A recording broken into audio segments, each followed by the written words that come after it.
Your hands smell of iron. Not blood. Iron. Blood washes off. The smell of iron does not. You stopped noticing it a long time ago. But every time you hug her, your wife turns away for a second. Just 1 second. Then everything is normal. She doesn't complain. She knew who she was marrying. Well, almost knew. Her father softened the details a bit when they met, calling you a city employee. Technically, he didn't lie. Welcome to a profession without a guild, without a craft, without a patron saint's day, and without a single chance that a neighbor will invite you to a christening. Blacksmiths have a guild. Bakers have a guild. Butchers have a guild. Executioners. You are on your own. A city necessity that everyone knows about but no one wants to see up close. You live on the edge of the city, not because you love open spaces, but because city ordinances stipulate the executioner's house must be no closer than 300 paces from the nearest neighbor. 300 paces of sanitary zone around your life, like around a slaughterhouse or a dump. The city council made no distinction. Your name is Franz.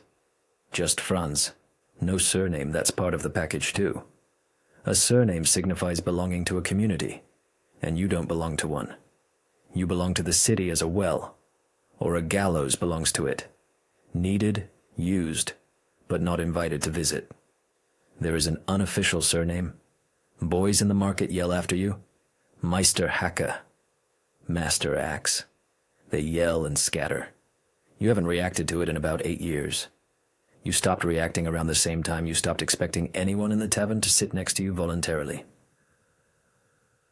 The year is 1407. Cologne, Holy Roman Empire. You've been an executioner for 12 years. You took over the position from your father in 1395.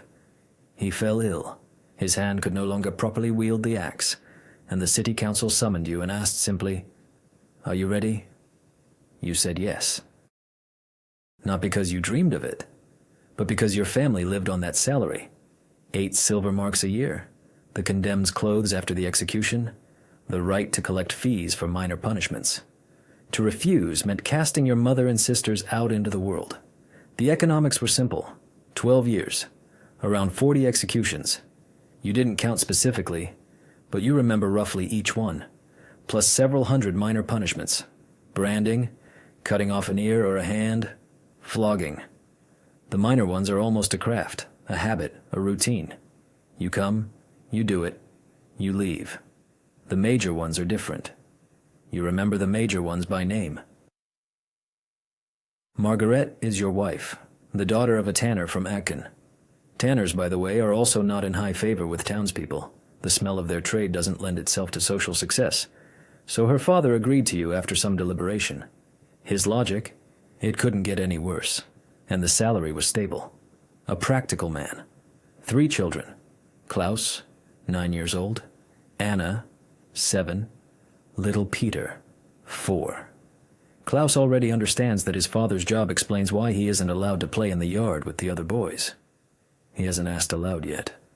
You know he will ask. You don't know what you'll say. One day, Klaus finally asked. He came home, his lower lip trembling, eyes angry, a mark from a blow on his cheek. Someone from the boys on the street? He sat down at the table, looked at you and said, he was about 6 then, "Papa, Hans said you kill people and that we are unclean and that no one can play with us?" Margaret froze by the stove. You were silent. Then you said, "Hans is right that I execute people. It's my job. The city council pays me for it." Unclean. That's not true. We go to church and I pay taxes like everyone else. Klaus thought about it and asked, "Does Hans know that the city council pays you for it?" You said, "He knows." Klaus thought some more. Then why does he say we are unclean if his papa is on the city council? You didn't know what to answer. Margaret turned back to the stove. It was a conversation without a good ending, and all 3 of them understood that. Now, about the work. Not what everyone thinks, action, blood, axe, but about the real work that no one sees. The morning before an execution begins around 4 o'clock. You get up, Go to the square to check the scaffold. The planks are sound. The block is positioned correctly. The rope, if it's a hanging, is checked. Its length calculated for the condemned's weight. This is important. The wrong rope length means either prolonged suffering or decapitation, both bad from a professional standpoint. The axe, inspected the evening before, sharpened, wiped dry. A dull axe is neither humane nor quick.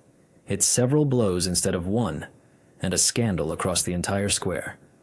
You do not tolerate dull axes, as a matter of principle.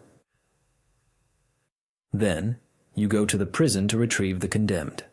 This is where the part begins that is certainly not shown in cautionary tales about the triumph of justice. You enter the cell. The person sitting there. They are all different. Sometimes completely broken, sitting in a corner and unresponsive. Sometimes screaming. Sometimes, and these are the hardest, calm, looking at you and simply asking, "Is it you? Today?" You say, "Yes." They nod. You walk. There was one such man, Gerhard, a merchant from Dusseldorf, convicted of counterfeiting. 35 years old, 2 children, a normal-looking man. When you entered his cell, he was sitting and eating bread. He finished it, carefully set aside the crust. Stood up, brushed his hands, and said calmly, "I wanted to ask you one thing." You said, "Speak. Make it quick. I've heard you're good at making it quick." You said, "Yes." He nodded. "Good. Let's go." And he walked out first. You walked behind him, thinking that this man had just eaten the last bread of his life, brushed off the crumbs, and asked you for only one thing: speed. That's not forgotten. Not at all. The square on execution day is a separate theater where you are the main actor whom everyone hates. People come. In Cologne in the early 15th century, a public execution is a spectacle. People take their places in the morning, vendors sell pies and beer. Lively, in short. You step onto the scaffold and the crowd reacts specifically. No applause, no greetings. A hum. Such a low, disapproving hum, as if they are personally blaming you for everything that is about to happen. Even though you are carrying out a sentence signed by the judge, approved by the council, and conforming to the law. But the judge stands aside in his fine robes while you stand on the scaffold with an axe. The difference is obvious. There was one instance, the execution of a thief, a young man about 18, who stole a silver goblet from a merchant. By the law of that time, death, the sentence final. You stepped onto the scaffold. The crowd hummed as usual. The young man was brought out, pale, trembling, looking at you with eyes filled with such fear that you momentarily avert your gaze. You shouldn't. Professionally, you shouldn't, because eye contact with the condemned is bad for both of you. But you did. Then, work. Quick. One blow. Clean. The crowd exhaled. They call it a good execution. A good execution is when it's quick and there's little blood. The public's criteria are peculiar. When you returned home that day, Margaret asked as always, "How did it go?" You said, "Normally." She placed the soup on the table. Klaus was drawing something in the corner. Anna was asleep. Little Peter sat on the floor with a wooden horse. You sat down at the table, looked at Peter with his horse, and thought that the young man today was 18. A little older than Klaus would be in 9 years. You ate your soup. Said nothing. This is your life. You come home, soup on the table, children alive, wife asking no unnecessary questions, and these two worlds exist side by side as if there's no connection between them. Sometimes at night, the connection manifests. You lie there, staring into the darkness, and they come. Not as a nightmare, they just come. Gerhard with the breadcrumbs, the 18-year-old boy, the old woman who was broken on the wheel for poisoning her husband. She screamed until the very end, and it was humanly terrible and professionally correct because breaking on the wheel is slow, and you couldn't speed it up. They come and watch. not with reproach. They just watch. You watch back. Then you fall asleep. The work continues. Rites. Let's talk about rites, because it's a separate comedy if you look at it from the right angle. An executioner in a medieval city is legally something between a city official and a leper. On one hand, you're in city service, you have a contract, a salary, an official position. On the other hand, you cannot enter the church through the main entrance. There's a side door for people like you. Executioners, knackers, gravediggers, all through the side door. God is one, the entrance is different. You can enter a tavern, but sitting at the common table is not customary. The owner of the Golden Bull Tavern, Fat Werner, red-faced, always sweating, would place your mug on a separate small table by the wall. Silently. You paid. Silently. It was an unwritten agreement that suited both of you. You broke it once. You entered the Golden Bull. Tired, soaked, it had been a difficult day, and sat at the common table where 3 men were already seated. You just sat down, looked at Werner and said, "A mug." Silence. The 3 at the table exchanged glances. One, young, leather jacket, confident, said loudly, "This is taken." There were 3 people at the table, and 8 empty seats. You looked at him. He looked back, but his eyes were not as confident anymore. He still understood who you were and what you did. You paused for a second and said, "I see." You stood up, walked to your table by the wall. Werner brought the mug with an embarrassed expression, said nothing. You drank and left. When you told Margaret, she said, "Why did you do that?" You said, "I don't know. Tired, I suppose." She paused and said, "Don't do that again. It's worse for the children." She was right. You knew she was right. You didn't do it again. The table by the wall, your table, it's your place. You accepted it. There are things you are allowed to do that are forbidden to others. That's the other side of the coin that people usually don't talk about. You have the right to be the first to choose fabric at the market. In some cities, this is a privilege, enshrined in the charter. The explanation is simple. No one wants to stand next to an executioner in line, so it's easier to let him go first. Technically, a privilege. Practically, a way for others not to feel defiled by touch. You used it silently, took the fabric, paid, left. The vendor took the money and immediately wiped the counter with a cloth. Every time. You saw it. Pretended not to. The church. The local priest, Father Bernhard, small, gray-haired, his eyes tired like a man who knows too much about people, was the only one who spoke to you normally. Not out of affection, but out of professional necessity. Before every execution, the condemned is entitled to confession. After confession, you take him away. So you regularly cross paths at this strange boundary between his work and yours. One day after an execution, it was late, the square was empty, you were finishing up with the scaffold. Father Bernhard approached and said quietly, "How are you?" You looked at him, you hadn't expected the question, and said, "Normally." He nodded. "I'm not asking out of politeness." You paused. Then you said, I don't know." He stood beside you for a minute in silence. Then he left. It was the best conversation you'd had all year. Seriously. Now about the axe. Everyone wants to know about the axe. It's the first thing people think of when they hear executioner. You have 2 axes. The working one, a wide blade, a long handle, weighing about 3 kilograms, sharpened every morning before work. And a spare, in case something goes wrong with the first one. No joke, it's actually needed.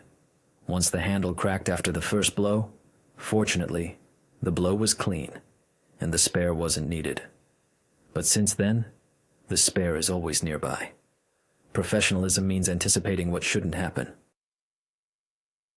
What do you feel when you raise the axe? That's the question everyone wants to ask, and no one asks aloud. You'll answer honestly because there are no neighbors here to overhear. The first few times, Your hands trembled. It wasn't visible from the outside, you controlled it. But inside, everything shook. That passes. By the 5th time, no trembling. By the 10th, it's just work. Not because you've become a monster or lost something human, but because the brain knows how to separate action from the meaning of action when it's necessary for survival. You make a movement. A technically correct movement. Shifting weight, shoulder, wrist, angle. The result, clean. Quick. Without suffering. This is your part of the deal with the city that hates you but employs you. What remains, that's for later. At night, Gerhard with the crumbs, the 18-year-old boy, they don't leave completely. You've just learned to live alongside them, just as you live alongside the smell of iron. You get used to it. You don't accept it. You just get used to it. There's a difference. The year is 1409. 2 years later. This is where the part of the story you didn't plan begins. A new judge arrived in the city. Conrad von Stein from Trier. Young, ambitious, with teeth that smiled while his eyes didn't smile at all. You'd seen plenty of such men in 12 years. They are dangerous, not because they are evil, but because they need results. Quick, visible, preferably loud. Conrad von Stein came to deal with heresy. Rumors circulated in the city about a group of people reading forbidden texts, meeting in secret, generally bad by the standards of the time. Arrests began quickly. Interrogations, too. You don't participate in interrogations. That's not your part. You're the executor of the sentence, not an investigator. But the results of the interrogations reach you. Names, sentences, dates. You look at the lists, and something unpleasant starts in your stomach, because the lists are growing too quickly. 7 people in the first week, 12 in the second. You execute. Work is work. In the 3rd week, Klaus Müller, a baker from the neighboring street, was on the list. You knew him. Not intimately. He didn't speak to you voluntarily, as no one did. But you knew him by sight. A normal man, good bred, 3 children. Accusation, participation in heretical gatherings. Proof, testimony from another arrested person during interrogation. You accepted the sentence, executed it. Margaret asked that evening, "Was Müller executed?" You said, "Yes." She paused. "He went to Mass every Sunday." You said, "I know." They said nothing. More. Conrad von Stein summoned you one day, not for work, but for a conversation. He sat at his desk, papers, seals, all very serious. He said, "Franz, you are a reliable man. The city trusts you." You stood silently. When such people begin with compliments, expect trouble. He said, "I need help with one matter. There's a man. I'm sure he's a heretic, but there's no confession. Are you skilled at working with people before the sentence?" This meant torture. Officially, it was called something else. The application of the question. You said calmly, "No, that is not my job. I carry out sentences. I do not obtain confessions." Von Stein looked at you for a second, a look as if he were taking notes. He said, "Understood. You may go." You left. You didn't tell Margaret, not because you were hiding it, but because you didn't want her to be afraid. She already carried enough. A house on the edge of the city, children who weren't allowed to play, a husband with the smell of iron. There was no need to add more fear. A month later, you were summoned again. Not by von Stein this time, by the city council, officially. 5 men at the table, serious faces. They said, "A complaint has been filed. You are accused." Of what you were accused. They read it out. You listened. And everything inside grew colder with each word. Accused of harboring heretics. Of warning the condemned in advance. Of executing negligently. Deliberately. All of it was untrue. Completely untrue. But it didn't matter because the statement was signed. and von Stein had witnesses who would say what von Stein needed them to say. You stood before the council and thought one clear, cold thought. This is it. This is how the conversation in the office a month ago ends. You said no to the wrong person at the wrong time. It happens. It occurs. You knew it was possible.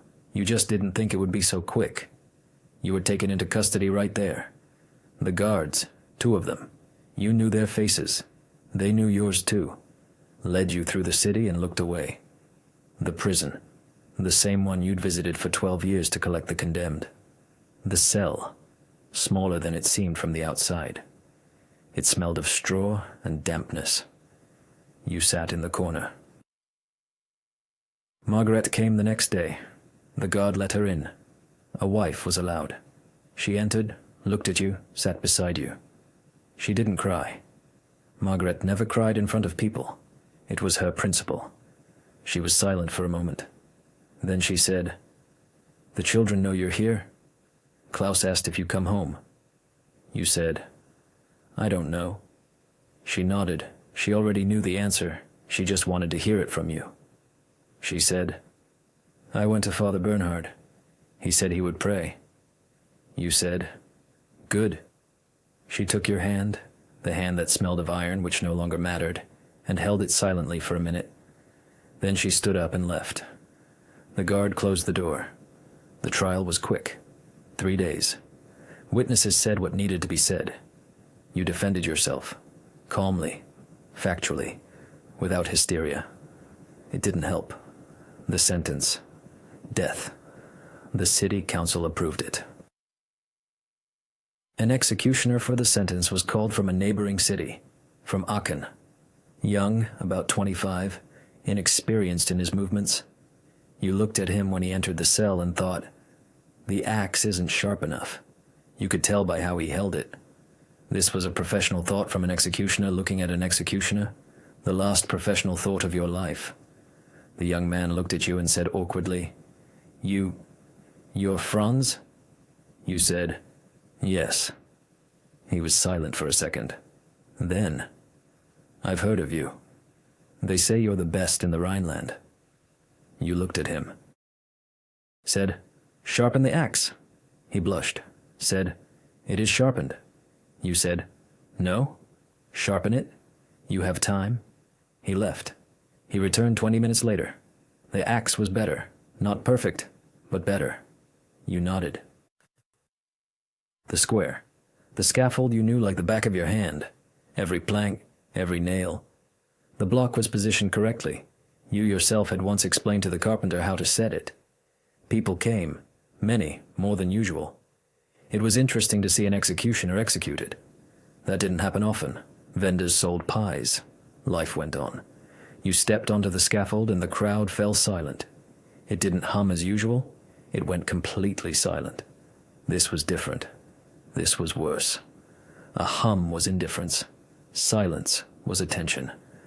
You walked to the block, knelt down. The square was silent. You looked at the planks of the scaffold. Familiar planks? You had walked on them hundreds of times, and thought of Margaret, of the fact that she hadn't come. It was right that she hadn't come. Of Klaus with his trembling lower lip. Of Anna. Of little Peter with his wooden horse. Behind you, the footsteps of the young executioner from Aachen. You heard him pick up the axe. You heard his breathing. A little fast, he was nervous. You thought, don't rush. Breathe out. Shoulder, wrist, angle. You knew how it was done. He knew too. He just forgot in his nervousness. The square was silent. You closed your eyes. Closed.